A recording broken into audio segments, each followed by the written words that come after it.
क्या कहना करें चाहिए शुरू। राज्यपाल के अभिभाषण पर? आज विधानसभा के अंदर महामहिम राज्यपाल महोदय के अभिभाषण पर माननीय मुख्यमंत्री जी का रिप्लाई था। उससे पहले नेता प्रतिपक्ष जी ने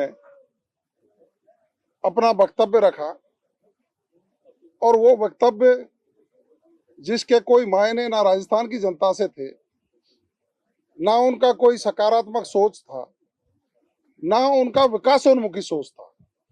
उन्होंने अपना 40 मिनट का भाषण माननीय राहुल गांधी जी के इर्द गिर्द घुमाते रहे, नेहरू परिवार की चापलूसी और उनके बखान करने पर उन्होंने निकाल दिया।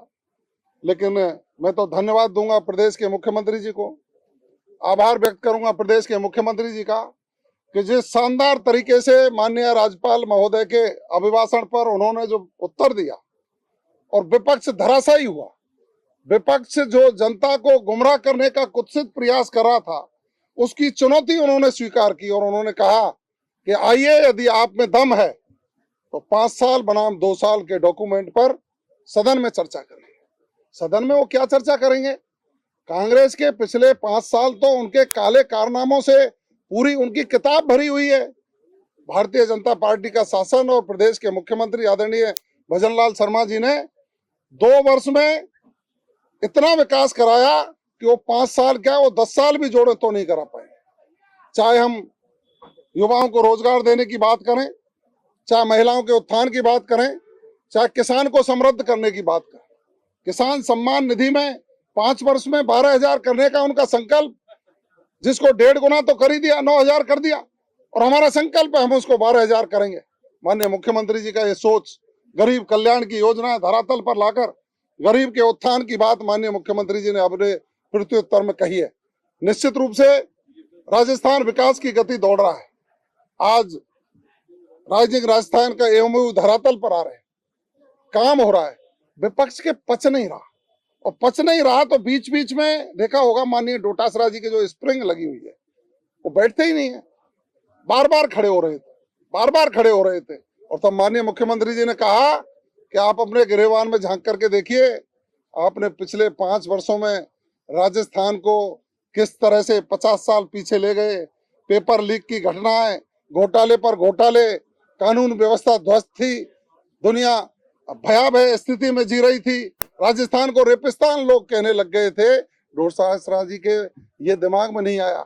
लेकिन माननीय मुख्यमंत्री जी ने जब चुनौती स्वीकार की, मैं तो ये कहूंगा कि राजनीतिक इतिहास में ये चुनौती जो स्वीकार की है, ये वही व्यक्ति स्वीकार कर सकता है जिसने राजस्थान के भले के लिए कुछ किया हो। वरना तो राजनीतिक क्षेत्र में लोग हमने चुनौतियों से बचते भागते हुए देखे। माननीय मुख्यमंत्री ने चुनौती स्वीकार की है। मुख्यमंत्री जी की चुनौती स्वीकार करने पर जिस दिन बहस शुरू होगी ना, कांग्रेस के लोग सदन को छोड़ के भागते नजर आएंगे। मैं ये कहना चाहूंगा कांग्रेस के साथियों को, आइए, माननीय भजनलाल जी के नेतृत्व में राजस्थान विकसित राजस्थान के संकल्प को पूरा करने की यात्रा को आगे बढ़ा रहा है। आप भी सहयोग करिए। यदि थोड़ी बहुत भी आप में जनता के प्रति सोच है तो सकारात्मक रुख अपनाइए और विकसित राजस्थान के संकल्प को पूरा करने में सहयोग करिए। मैं समझ सकता हूं माननीय मुख्यमंत्री जी और हमारी वित्त मंत्री महोदया ने पिछले जो बजट पेश किए और जिस तरह से विकास धरातल पर आया है, सड़कें बन रही हैं, हॉस्पिटल बन रहे हैं, कॉलेज बन रहे हैं, इंफ्रास्ट्रक्चर का चारों डेवलपमेंट हो रहा है, बिजली की समस्या का समाधान हो रहा है, पानी की समस्या के समाधान के लिए चाहे ब्राह्मणी नदी का काम हो, चाहे हमारे राम जल सेतु लिंक परियोजना का हो, चाहे हमारे यमुना जल शेखावाटी में लाने की बात रही हो, सब पर एक सकारात्मक सोच के साथ डीपीआर बना करके कहीं बजट सैंक्शन करके हमने काम शुरू किए हैं। ये इतिहास में पहली बार हुआ है। और 11 तारीख को जो बजट आएगा, निश्चित रूप से राजस्थान के विकास की गति को और तेज बढ़ाने का काम करेगा। विकसित राजस्थान के संकल्प को पूरा करने के लिए उसमें बजटीय प्रावधान होंगे। राजस्थान की जनता को खुशहाल करने के लिए बजट होगा।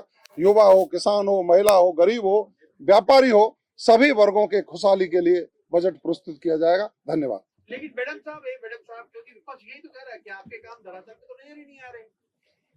तो माननीय मुख्यमंत्री जी ने कहा कि जिसको नजर नहीं आ रहे हैं उनको हम चश्मा दिला देंगे। माननीय मुख्यमंत्री जी ने एक योजना लागू की है, घोषणा की है कि विद्यालयों में हम दृष्टि चेक कैंप चलाएंगे। हमारे जो नन्हे नन्हे बच्चे हैं उनकी कहीं दृष्टि में कहीं कोई अंतर है और वो चिकित्सकीय जांच में प्रमाणित होते हैं तो हम चश्मे देने का काम करेंगे।